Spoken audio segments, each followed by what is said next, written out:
पहियों की चरमराहट और बैलों के गले में बंधी घंटियों की धीमी टन-टन की आवाज बारिश की रिमझिम में घुल रही थी। रात का अंधेरा और घना होता जा रहा था।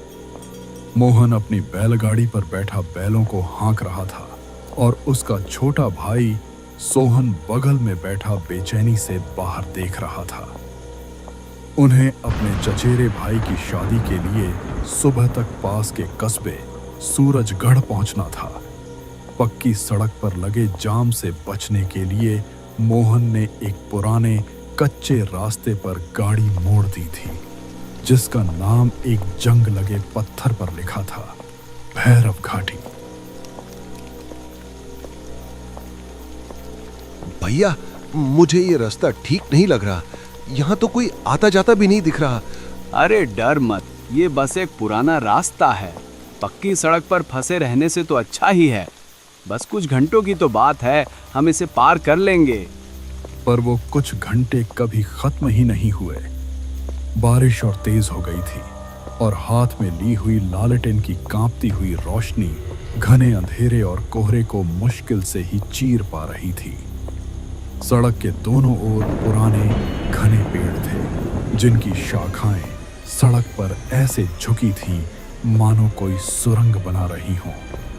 तभी एक मोड़ पर उन्हें एक छोटी सी झोपड़ी दिखी, जहां एक बूढ़ा आदमी अकेला बैठा हुक्का पी रहा था।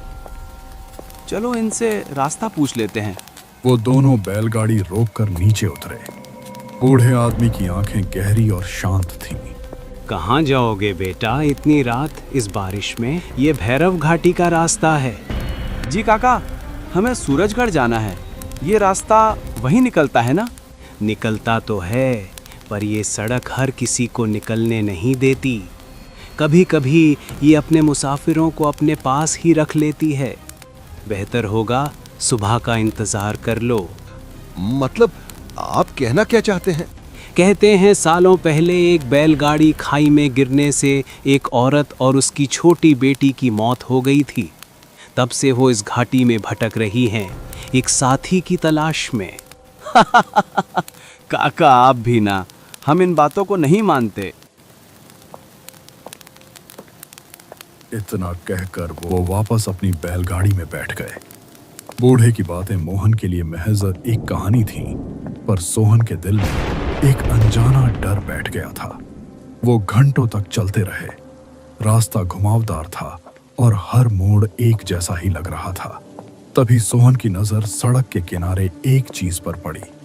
भैया रुको, वो बरगद का पेड़ जिसकी जड़ें सांप की तरह लटक रही हैं, उसे हमने अभी कुछ देर पहले भी पार किया था। मुझे अच्छे से याद है। तेरा वहम है, इस जंगल में सारे पेड़ एक जैसे ही दिखते हैं। मोहन ने बैलों को और तेजी से हाँका, पर कुछ देर बाद वही विशाल बरगद का पेड़ फिर से उनकी लालटेन की रोशनी में आ गया। इस बार मोहन का माथा भी ठनका। उसने बैलगाड़ी रोकी। ये कैसे हो सकता है? हम तो सीधा ही चल रहे हैं। तभी सोहन की चीख निकली। नहीं। उसने झोपड़ी के बाहर इशारा किया। बरगद के पेड़ के नीचे बारिश में भीगती हुई एक औरत खड़ी थी, जिसने सफेद साड़ी पहनी थी। उसने एक छोटी बच्ची का हाथ पकड़ा हुआ था। वो दोनों बस चुपचाप उनकी बैलगाड़ी को घूर रही थी। भैया गाड़ी भगाओ जल्दी, ये वही हैं जिनके बारे में काका ने बताया था। मोहन के हाथ पैर कांप गए। उसने पूरी ताकत से बैलों को पीटना शुरू किया, पर बैल डर के मारे अपनी जगह से 1 इंच भी नहीं हिले। वो बस घबराकर पीछे हट रहे थे। तभी वो औरत और बच्ची सड़क के ठीक बीचों बीच आकर खड़ी हो गई। उनकी आंखें अंधेरे में चमक रही थीं। बैलों ने डर के मारे जोर से हुंकार भरी और बिदक कर दूसरी दिशा में भागे। संतुलन बिगड़ गया और बैलगाड़ी पलटकर सड़क के किनारे एक गहरी खाई में जा गिरी।